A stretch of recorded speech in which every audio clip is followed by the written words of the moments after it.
pagi rekan-rekan media, terima kasih telah hadir.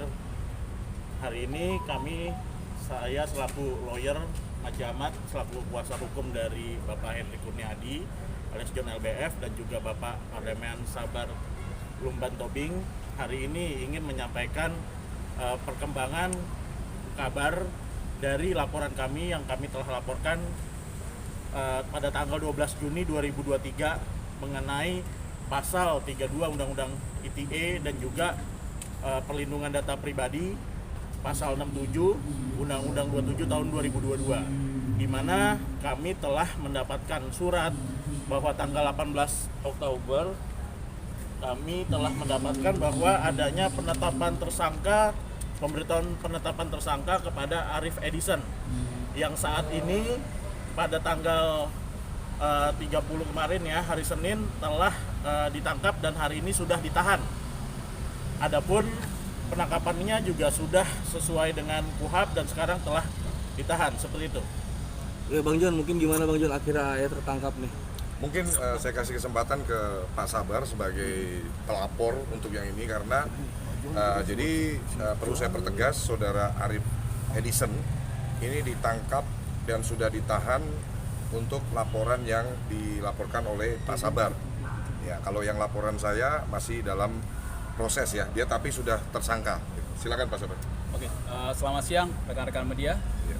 Saya bersyukur secara pribadi mengucapkan terima kasih juga kepada pihak kepolisian yang sudah bekerja dengan tegak lurus ya terkait dengan laporan yang saya buat di Polda Metro ya, di mana Arif Edison sudah ditangkap ya, sekali lagi sudah ditangkap, bukan menyerahkan diri tapi ditangkap dan sudah ditahan ya. Saya mengucapkan terima kasih juga untuk Pak Maci dan juga Bang John LBF yang kita fokus bahwa memang ini menjadi pelajaran yang berharga untuk yang lain ya, untuk berhati-hati dalam menyampaikan informasi apalagi yang bukan haknya ya, yang bukan haknya membuka data ya, menyebar data informasi pribadi. Dan secara pribadi saya sangat keberatan dengan dibukanya data informasi pribadi saya ke pihak yang publik seperti itu. Sejauh ini sudah bertemu dengan beliau belum Bang? Karena sejauh ini belum ya. Maksud dan tujuannya dia membuka data tersebut saya belum tahu. Mungkin ada merasa puas akhirnya tahan itu juga, gimana Bang? Ya, Assalamualaikum warahmatullahi wabarakatuh. Saya John LBF sangat mengucap syukur pada Allah Subhanahu wa Ta'ala, kebenaran ditunjukkan ya, yang seperti yang disampaikan tadi oleh Bapak Maci Ahmad selaku kuasa hukum kami dan Pak Sabar selaku pelapor atas Arif Edison yang alhamdulillah akhirnya sudah ditangkap dan ditahan. Jadi artinya kalau ditangkap kan dia dijemput ya, kemudian statusnya sudah menjadi tahanan ya, artinya udah pakai baju oranye gitu kan ya. Ini untuk apa sih teman-teman, kok Pak Sabar, John LBF mau sih repot-repot memperkarakan ini ya?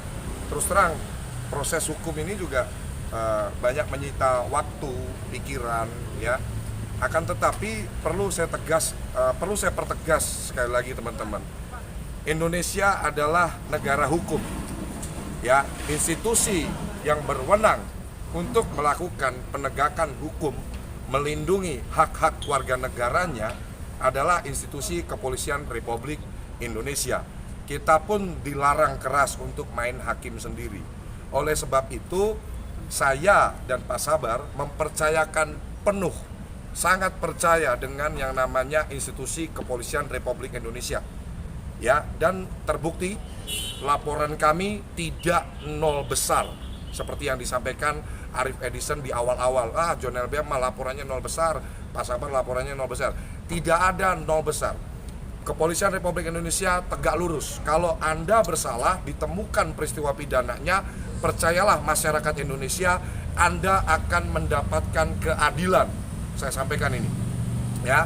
Jadi Arif Edison ini ditangkap dan ditahan atas dugaan pasal 32 Undang-Undang ITE, ya, di mana yang bersangkutan ini tanpa hak mentransmisikan data-data pribadi Pak Sabar dan saya ke area publik.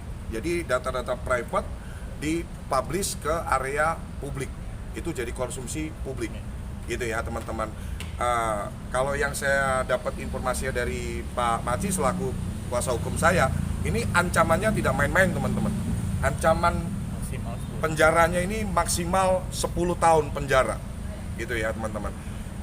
Ini sangat penting, bisa menjadi lagi catatan sejarah untuk pembelajaran ke publik, ke masyarakat, khususnya generasi milenial yang sekarang lagi heboh-hebohnya media sosial, ada TikTok, ada Instagram dan lain-lain, ya. Ini akan nanti pemberitaan ini tolong disebarluaskan untuk masyarakat Indonesia sehingga banyak publik yang teredukasi. Oh, ternyata ini benar-benar dilarang loh. Data pribadi itu nggak boleh asal di-share ke publik tanpa persetujuan, tanpa hak, ya. Sehingga generasi muda, khususnya milenial dan seluruh masyarakat Indonesia bisa belajar dari pelajaran ini dan tidak melakukan hal-hal serupa di kemudian hari. Saya sampaikan teman-teman semuanya, untuk masyarakat Indonesia juga, tolong kita mulai hari ini, mulai detik ini perbanyak karya, banyakin kerja, ya, nggak usah cari-cari masalah sama orang lain gitu. Ngapain sih gitu? Hidup yang paling enak itu ketika kita tidak punya masalah sama orang lain. Ya, dunia ini terlalu sempit ketika kamu banyak teman.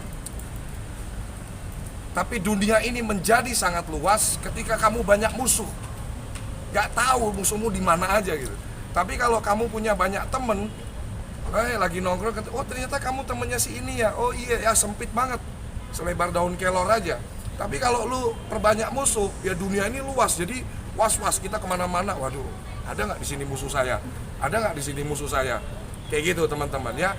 Jadi saya berharap ini benar-benar saya mau dan Pak Sabar benar-benar mau meluangkan waktu untuk ngurus masalah ini, untuk benar-benar memberikan edukasi terhadap masyarakat Indonesia, ya, bijaklah dalam bermedia sosial. Media sosial itu butuh yang namanya rasa tanggung jawab, memiliki kebijaksanaan, memiliki kedewasaan.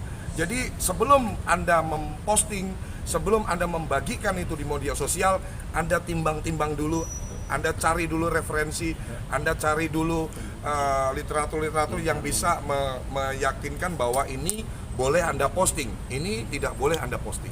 Kurang lebih demikian. Pak Sabar, mungkin Bang John, mungkin jika dikasih kesempatan untuk bertemu dengan tersangka, apa yang mau disampaikan?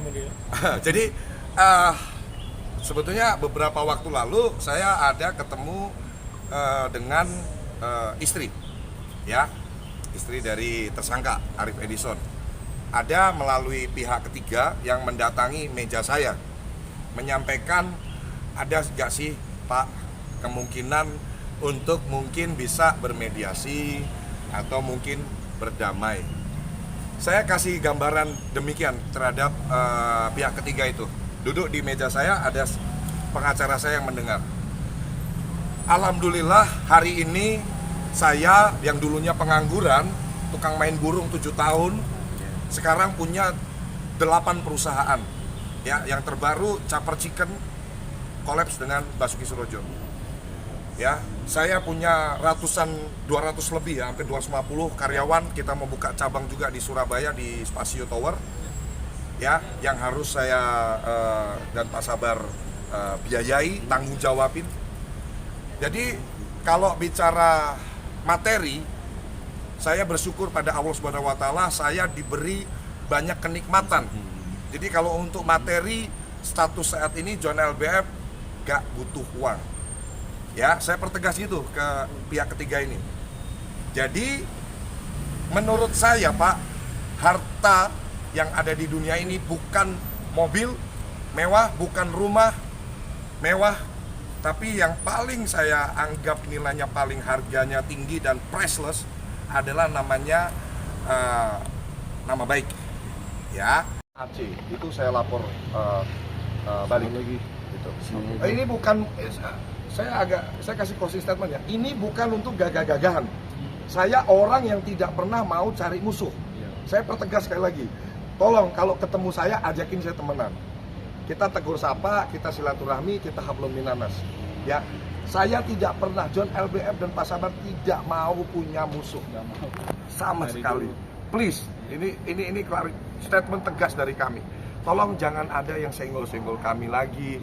Kalaupun untuk pengen ketemu, minta klarifikasi, ya kita ketemu, kita ada timur ya. Orang timur ini kan, John lu kayak gini ya. Nah, ketemu yuk, kita ngopi, ngobrol, datang ke kantor saya di gedung 18 Office Park. Lebih enak kayak gitu daripada kita senggol orang. Kan rekening itu nggak ada suaranya, masalahnya teman-teman. Rekening itu nggak ada suaranya. Kalau rekening suaranya saldo gua 10 juta bisa bunyi gitu, nah kamu jadi tahu saldo saya. Karena rekening nggak ada suaranya, nggak cuma saya ya, siapapun yang kamu temui di jalan, senyumin aja. Halo Pak, salam kenal. Halo, sama saya John LBF. Yuk kita jadi temen yuk. Nah, yuk kita jadi sahabat yuk. Itu enak. Tapi kalau lo ketemu orang di jalan pelototin musuh, ternyata dia suhu, ya kan, duitnya banyak. Ya, itu kan kemarin ada quote saya di TikTok saya itu, ya kan, boleh dilihat aja gitu. Jangan suka merendahkan harga diri, jangan suka merendahkan orang lain, ya, karena setiap di atas langit masih ada langit, ya kan.